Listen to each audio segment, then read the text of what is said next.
So maybe now, Lucia, you want to kick back in and sort of... It's probably a good transition because I wanted to actually be a little bit more, polemic, in the sense of, like sometimes I feel that we're too simplistic with attention versus not attention. And I want to bring actually something to, because I think that this is what Flores was trying to capture. And let me give you what is the background of my, kind of like unease. It's because I think that, and this is what I was trying to show in my talk, which is when we talk about sequences and understanding regularities, the brain actually actively, and it's very busy processing, like say order, chunks, like transition probabilities and all of these things. So perhaps it's disengaged from the external world, but it's super engaged in an internal world that is trying to actually, put a complex unit in mind. Whether you take the Padraig example, is trying to extract the syntax, or putting the syntax together with the semantics. So kind of like, how do we see this thing? Because to me, like I always feel that, we say like sequences are too simple or regularities are too simple, and to me, like this just doesn't fit in my world model, because I feel that the mind does a lot of processing, and that is complex. So I don't get it. So can you help me in understanding the conundrum that I have here? I'm not sure I understand the conundrum. I mean, well, I'm not sure I understand the. So you're saying, so what's the conundrum? So the sequences are complex. The brain.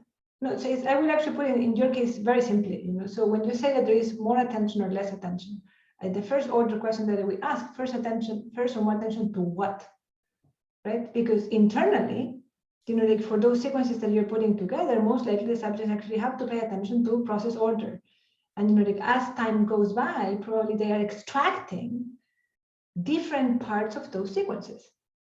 So perhaps they extract, like take Tristan example. Perhaps they start first with like the 1 back, and then they like process the 2 back, and then the 3 back, and whatever kind of like higher order regularities that you want, right? And that part, presumably, it actually happens either simultaneously or over time. So there is internal resources, call them attention, devoted to extracting that and integrating that complex information over whatever amount of exposures that we think. So how do we put together? That's the part where I actually get confused. You see? But I think the way you described the process had a lot of agency in it. You said that they do this, the subjects have to do that. I mean, I think when we talk about attention in some sense, what? Sorry, I was raising hand to ask a question later because I cannot actually raise the hand because I'm the host. But sorry. I took note. I was just going to say that, I mean, I think there are two notions of it. So in one sense, allocation of processing capacity is one thing. Being aware of it is something else.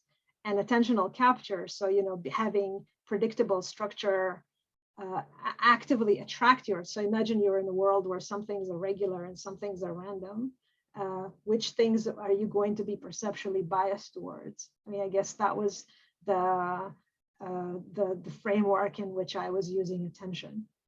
And I think there is no evidence that you're biased towards regularities, because the prediction that would follow from that is that regularities would be more distracting or will have some sort of perceptual primacy that we don't have evidence for. But certainly you need energy to extract them. But the thing is that energy is going to be more expressed when the sequence is random. When it's regular, you no longer, when there's an, when it's regular, you no longer need. I mean, it's already been resolved, right? Or when before even when it's regular, but before it's regular. Can I connect? Or yeah, I'm thinking always about art, for example. At the end, what we really like is something that surprises us. But for the surprise, you need the regularity. So that's why I think that attention is evolutionarily relevant for us. While so what is surprising is something that that you should track and you should give a lot of involve your precision weighting, whatever. But to get there, you have to start the regularity. No, I just wanted to add this because I had to write a chapter about prediction and art, and I was thinking about this, and actually I like a lot the talk about and the discussion about regular, irregular. However, I mean, I think that yeah, sorry. But the flip side of that is our attraction to what's familiar. So, people like stimuli that they've heard before. They show, liking responses to it, and also if you look at like attentional cueing studies, if when a cue becomes very predictable, very regular, then you assign more attentional resources to where that stimuli is likely to come up as well. So I think, as soon as you have that surprisal, then that requires a lot of energy and a lot of reorientation. But in advance, I think there is a lot of sensitivity to those regular patterns and a lot of dedication of resources to them in advance to prepare for them and then to experience them when they come along. I think you dedicate responses to them. I mean, you dedicate, you track them, but I do not think, at least low level, I think it's difficult when we start talking about liking, because it's not clear, what liking, you might like things that require less resources than things that require lots of resources. But in terms of simple things like attentional capture, I don't think, I know Flores has some data. I don't think there's a lot of evidence for attention that predictable structure captures attention. Yeah. Yamil, you wanted to jump in? Go ahead. Yeah, thank you. No, to be honest, attention is, I guess on one hand, is a topic that I don't know that well, but it's always something that I find a bit problematic. And I think that this discussion helped me understand why. Because it's attention at which level of the hierarchy. No, we tend to talk of attention as just one thing, or generally as some central resource. And usually what we manipulate in experiments is precisely that. We manipulate, let's say, the top level of attention, asking the participants what to do consciously.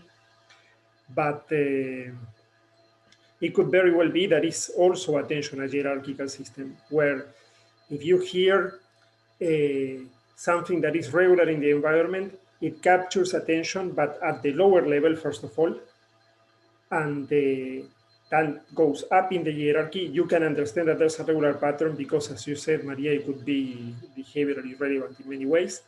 But then once you get it, once you internalize the model that they understand that there's something regular out there, it might be easier to shut it down at the top level of the hierarchy because you already incorporate it into your knowledge of the world. And we know that in ERPs like the P300, one can divide it in P3A, P3B, that there are different, let's say, flavors of attention that may come from different levels of the hierarchy of the system. I don't know. Can I add something? Yeah, go ahead. Sure. No, so to add to, I actually think that Maria, that you kind of nailed it in your last experiment, in the sense that I think a lot of data is suggestive of the fact that regularities capture attention. And I think if you wanted to, you could also, your very first study where you show that people are much better at detecting the deviant in a regular and a random stream, you could say, oh, that's because attention is drawn to the regular stream and that's why they're better able to detect the deviant, right? But that's probably not the right explanation, right? The right explanation is that they can filter out the regular stuff and therefore they can detect the deviant better. And I think that explanation also holds for some other research, like from the Turk Brown lab, for why maybe visual search is enhanced at locations where there is regular streams. So I think people haven't really dissociated sort of this filtering out versus increased attention so much, I think. And that's, I think, where it is, this pupil study is actually quite interesting. I think it really suggests the latter rather than the former explanation.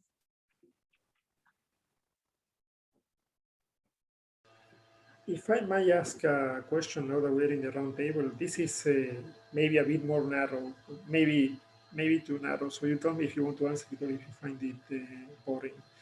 Because if I got it well, both Maria and Tristan, they have work using dynamical causal modeling that shows that when you have like temporally complex predictions, either because there's a gap in the audio signal or something like that, there's the inferior frontal gyrus, but only the right one. So the question is, if you know any possible reason why it might be only the right one and not also the left one. Yeah, it's a bit of a narrow question for a round table, but I was just surprised to see the same in both, but I don't know what could be the reason. I don't know if Tristan's around. If not, I can take this. From my perspective, actually, this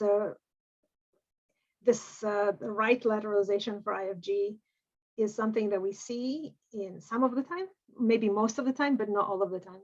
And I don't know why. So, I mean, we're running an MEG experiment now with a very similar stimuli and where the effects appear to be quite bilateral. So it may be that there is a small effect of right larger than left that is then seen in some studies. It's very common in the MMN literature for these for the IFG activity to be right lateralized, but yeah, the short answer is I don't know.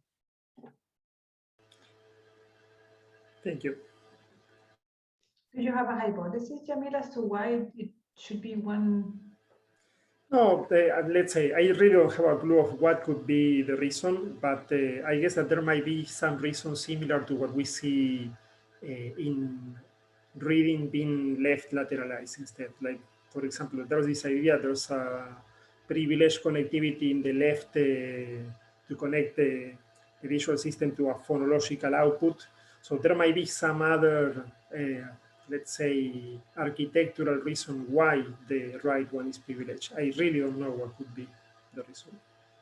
And it might be, so I wonder how consistent this is across participants, if it has something to do with, I don't know, hand laterality or any other laterality.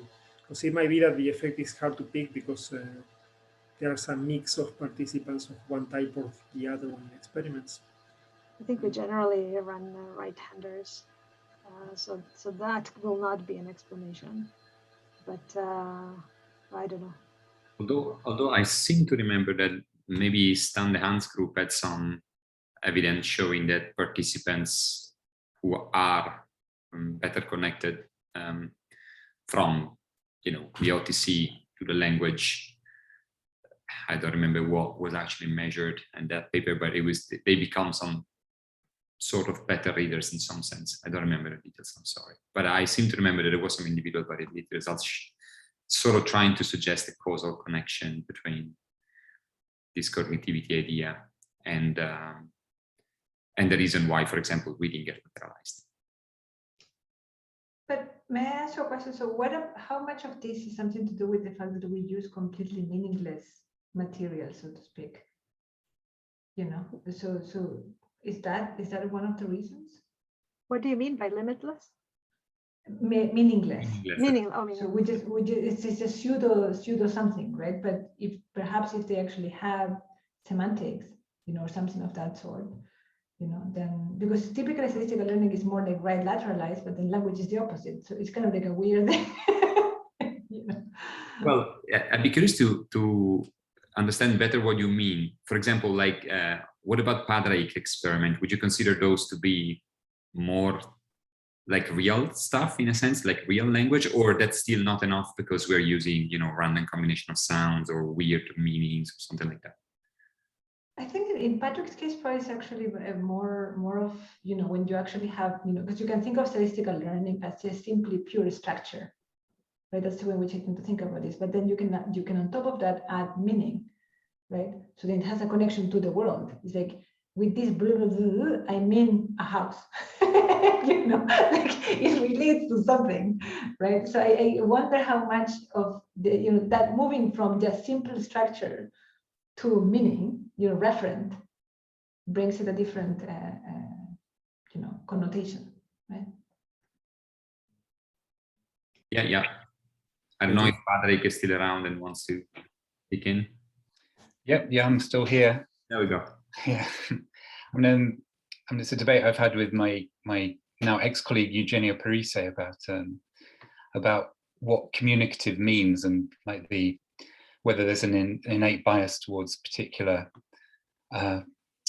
signals that are communicative over others. So Eugenio did this work on very young children in terms of the kinds of calls and signals that they're sensitive to. So if it's an alarm call from another human, then they process that very differently than an alarm call from another animal, for instance, because it has some kind of, in his view, this innate bias in the child for that communicative context. And in our studies, there's likely a bias towards assuming these are communicative because we're placing our participants who already know a language, know that auditory sequences convey information.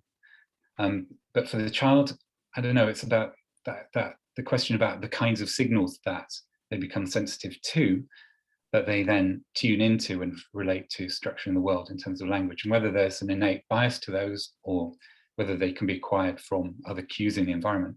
My view is yes, it's pretty much all in the environment. I don't know, but I think it does point to a really interesting question that came up in from the general audience. I think for me, a really interesting question about which kinds of signals we're really tuned into and the extent to which our general cognitive systems are tuned to particular frequencies of sequence or particular bands of frequency. And that would be something I'd be really interested to think about, at least in terms of your talk, Lucia, and your talk, Maria. Think about that going ahead. I don't know if you have any comments now about sensitivity to particular frequencies, or frequency bandwidths, or particular sequential frequencies that we might tune into more effectively than others. I will let Maria pitch in that, because I think I have a slightly different view on that. I guess my view is just, so in my lab we have deliberately steered away from anything that would have meaning in the world, because we didn't want to have confounds associated with semantics or semantic biases. We also steer clear from anything that is slow, because when it's slow, then people start being able to track the stimulus consciously, and subjects are evil and smart, and they will figure out a way to extract the pattern that is different from what we intended, and so on. So we've always focused on fast and meaningless sequences. And for me, the remarkable thing is that even these things that have no meaning and no use, are acquired so quickly, are remembered for months and months, suggesting that the brain is a sponge for everything. So I mean, if it can acquire this kind of information, then of course it will be sensitive to things that are truly evolutionarily meaningful. Yeah, I think that in this sense, it's very interesting to think about the statistical learning literature in the visual modality, where I think intuitively, and I never really work on it, nor have a strong proof for it, but intuitively, there seems like to be like a less obvious tuning to any frequency, right? In the acoustic modality, you got language, you got the sounds of nature that seems to be sort of more homogeneous. In the visual modality, much more depends on you, first of all, like the rate that you gather information, what you do with your eyes. You need to direct your head somewhere in order to see something. And there are systems that work at completely different frequencies. And so there seems to be like a less natural hypothesis to think that there is any frequency or any, I don't know, particular structural feature that is sort of privileged in a way. What I want us to bring, to think about it, I feel that my sense is that we usually think of adults that already have a fully blown, system that has all sorts of, complex priors already there. So I can actually imagine that in, a 30-year-old, person who's listened to language for 30 years and etc., there might be some sensitivities to that, not because there is sensitivities per se, but like this is your long-term prior. And all that we have been talking about is how do people, like Maria and I, show that you can learn something in 2 minutes. Imagine what you learn in 30 years. So I can imagine that we have those things, right? But that's why I tend to think about these problems more from what happens ontogeny, right? So that's why I asked about your kids. Perhaps they have different sensitivities at the very beginning, but then when you take those materials in 30 years old or 15 years old, etc., then of course they actually come with knowledge, and they come with priors, and you cannot, it would be unreasonable to think that they will not use them, right? So I also feel that, and this probably goes back to the initial even point of, because kids have these things where they love the old. They love the old, and sometimes they love the new, but only once they have learned the old, You see, so there is also this thing like, now again, we take the adult that knows everything. So of course, now we want to have something different because we have all of these patterns in our head. But was that when I was like 2 months old? I don't know. That's what I always kind of like think about this. Like, we shape the brain in years, right? But at 3 months, they already pick up regularities. So sure. there is a long line of research showing that they already pick up the prosodic regularities of the language. So it's very, you should probably test them even before they were born. Yeah, no, and there is in fact, like a research, by Giselle, for instance, looking at that in the womb, right? Because they listen before. Again, we think that like the auditory system is tuned by 28th week, and and the sound actually goes through the womb. They might not be exposed to visual signals, but to auditory signals, they are in the womb. Right? So these are all the things that I'm trying to say. We are not tabula rasa. Like we are being exposed to these things all the time, and if all that we have shown is true in some sense, it seems that the brain is insanely good at capturing any meaningless regularities, Yeah. I came a bit late because the internet was going up and down, but there's a couple of interesting examples of weird cases, like the wolf kids, where when they don't pick up a series of abstract aspects like language, then they cannot pick it up afterwards. They can pick up patterns that we will call abstract in these simple experiments, but they don't manage to master complex syntax like the other kids. And there's some anecdotal evidence. I've been trying to speak with people who have worked with these kids, but it's super difficult, about conceptual abstract patterns, more mathematical rather than necessarily language related, without direct semantics. But I'm not sure about that. What I do know is it's interesting that in the moment where we know there's going to be a lot of learning, a lot of creation of new structures, there seems to be a moment where you can't, if you don't learn it, you don't learn it, and you can't learn it afterwards. So that gives sort of restrains a little bit this idea of at which level are we talking about, pattern extraction, statistical regularities, to which relationship, direct, indirect, abstract, more abstract, and then the same thing happened with this sort of,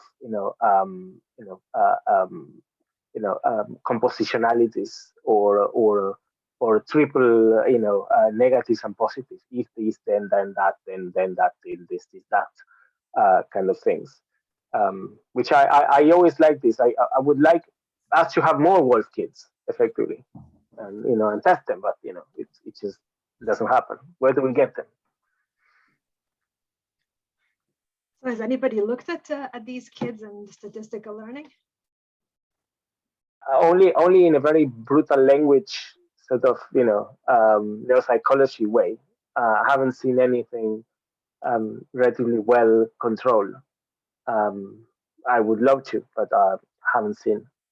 I don't know exactly how to get it if it's not paper. I don't think tasks like the Safran artificial language learning task are high up the list of priorities for assimilating these children back into society. Probably not. I mean, very often it's not just language that's an issue. There's all sorts of social understanding that's missing, and maybe some of the motivation for communication is gone then as well, and which can be cause real difficulties in figuring out the structure of a language. You need to be motivated to do that potentially. Do we know if saffron type patterns? I guess they have been used in animal models successfully. Yeah, so I guess. I think so. I think that maybe Josef Fieser has done stuff like that. I'm not sure if exactly like the saffron sort of stuff. I know that there's a recent paper where they, I think it was with honeybees, if I remember well. And I think they tried to argue that while we can learn very well conditional probabilities, they can do associative probabilities, but not conditional ones. And that was the main thing. But I don't remember the task. I don't remember how strongly convincing it was of anything close to what we try with humans. But yeah, so there must be a literature, I'm sure. No, there is. Yeah. Yeah, that is very interesting, by the way, this idea that maybe they also track, they very general terms, like some non-human animals track statistics very, very well, just different types of statistics. Right. For example, this conditional versus associative, I think it's a very nice idea and themes into this, all this Bayesian kind of thinking that is all based on that distinction, essentially. So is that maybe unique to us or to very close species? I don't know. I think it's an interesting thought. Anyway. Staff has done a lot of really nice stuff on that end, right? With Living One. They're looking at all of these different complex sequences, and seeing what they can track order. They have really nice stuff on monkeys, right? And Toro, sorry? Leaping One and Stanislas Dehaene. Yeah. Kasper has also looked at some of the stuff. I guess that he's going to show some. Yeah. And there's also in mice, by Athena Crami, and so there is some literature on. Yeah. Yeah. We are also trying to do something similar to that with rats now with a colleague here at SISSA, expert in vision and rats. And it's actually looking quite good. They are impressively good learners, and they do show something that we would like to see as a sort of an animal counterpart of some phenomena that we have in visual word identification. So trying to pursue that right now. But I don't know, there's lots of things change and that limits these comparisons. Like one very banal thing, for example, is visual acuity. You cannot ask a rat to read like a 6-letter strings just because they are not able to actually see those 6 letters. And if you reduce to bigrams, then how much is that close to what we do? You will never know. So monkeys learn words and pseudo words, no? Very well. Yeah, there's this quite famous paper back in 2012, I think, by Jonathan Granger. It was purely behavioral training of chimpanzees. No, baboons. They were baboons, and they were able to, at some point after some training, tease apart pretty well English words from non-existing English. Well, not really English, but non-existing combinations of letters. And I think there was another recent work by, again, Stan Dehaene and Jim DiCarlo group at MIT, where I think these were naive monkeys this time. So they were just presenting strings of stimuli, strings of letters to these animals, and then they were recording information in IT. And the information that they recorded from IT were not sufficient to tease the two stimuli apart. But if this information was fed into further neural network that was sort of trained to tease the two things apart, then suddenly they were able to do so. And so the claim was that maybe they just missed this final step in the hierarchy, but all the rest is already in place. So they would be perfectly able to do that. Yeah. Actually, let me add that after the paper of Granger, that was replicated with pigeons also.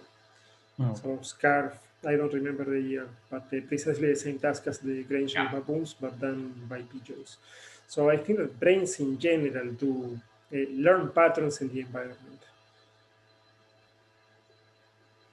Yeah, then what's special about humans then? Why should be something special about humans?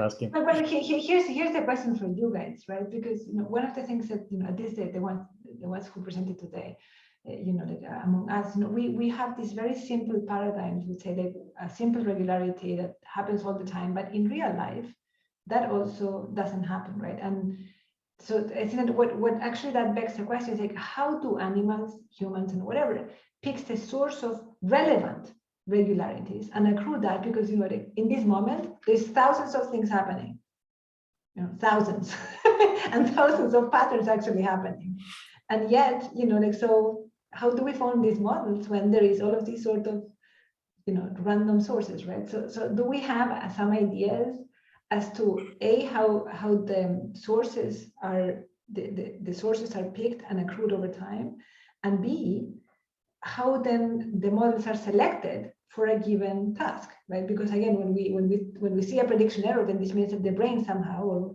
somehow some model was picked among thousands of alternatives in a Bayesian model space, right? So how does that happen? To me, this all seems like super important, but I have no clue.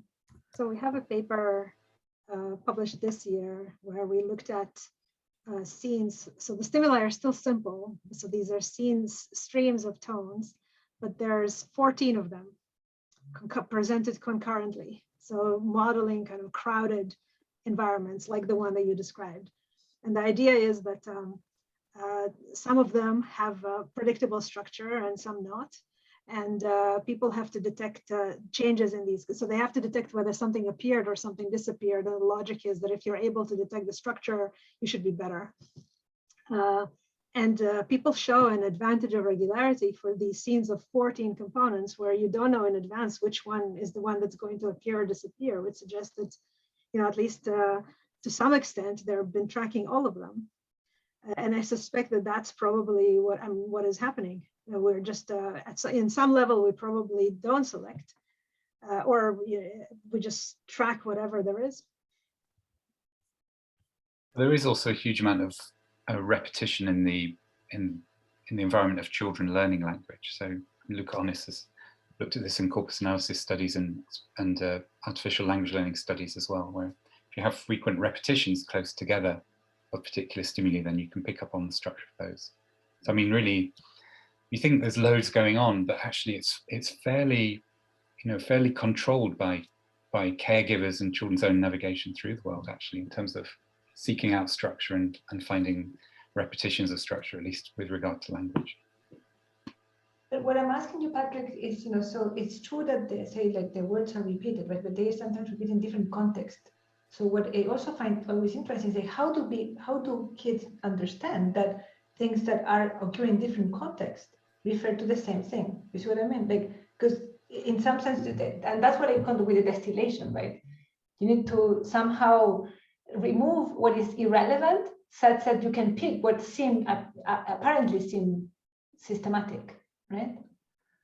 And that's perhaps also where a difference between the different species comes about, right? Because if we are thinking about very basic statistical learnings, primarily making associations, right? But another way to reduce the complexity is to rely on representations that are by themselves pretty complex. So for example, in the case of the letters, or if you take any complex visual input, right? Like if you look at this on a very low level, it's highly complex because every single pixel detail or whatever will be represented and possibly dealt with.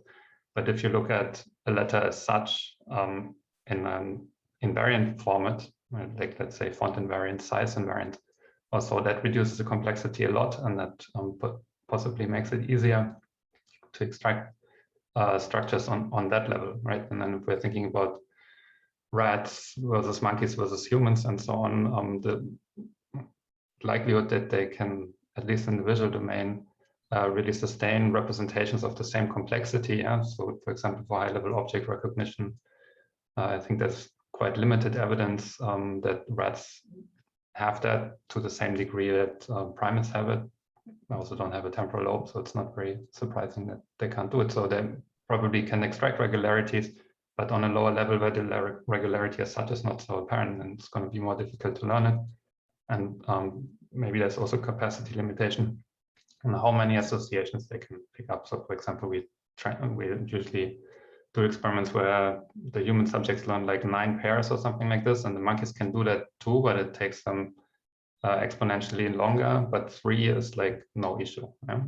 So that maybe another limitation apart from the representational format.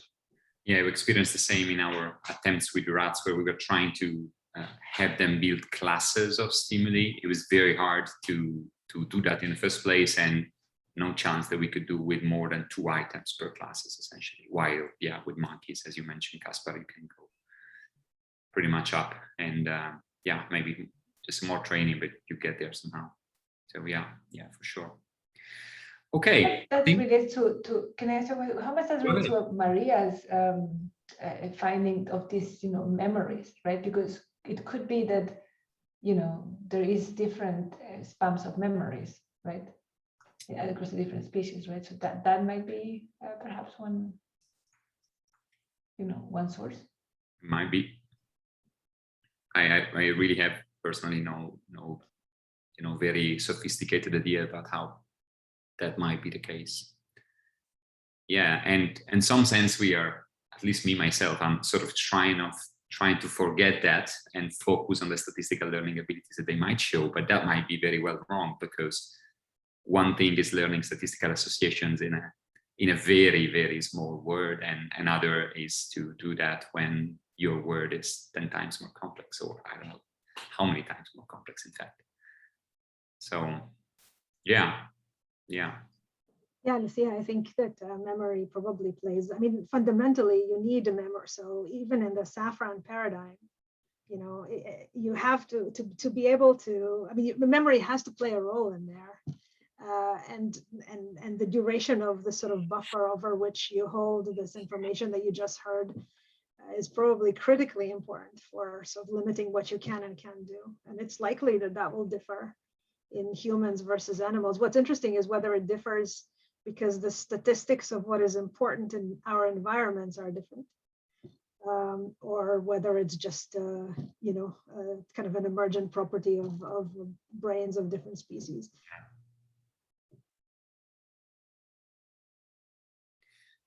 Yeah, I think that this roundtable was very useful to open, like, I don't know, maybe 1,000 of questions that we never able to address in this seminar, but that's part of the story, right? Just try to raise questions, raise curiosity, raise attention, talking about attention again. And we still have tomorrow, right? So some of these will definitely come back to that. Also to sort of reassure Jamie that we didn't forget about his own general question about how it's going to be useful to look at the brain as a predictive machine, or as a statistical learning machine. Someone used exactly this term today. So let me thank again all the speakers for today, and all of you guys that took some time out of your agenda to be with us.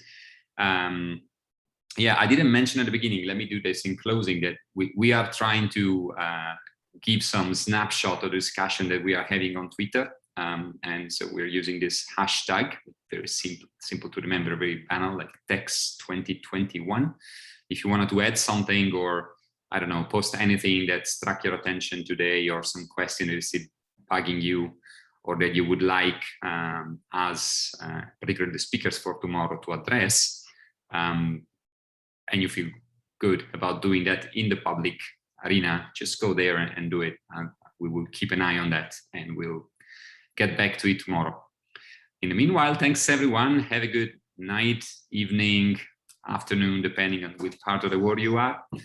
And we'll get back tomorrow, again, 3 p.m. Central European Time, and same link. So thanks again, and have a good evening. Thank you so much. Bye-bye, everyone. Thank you, everyone. See you tomorrow.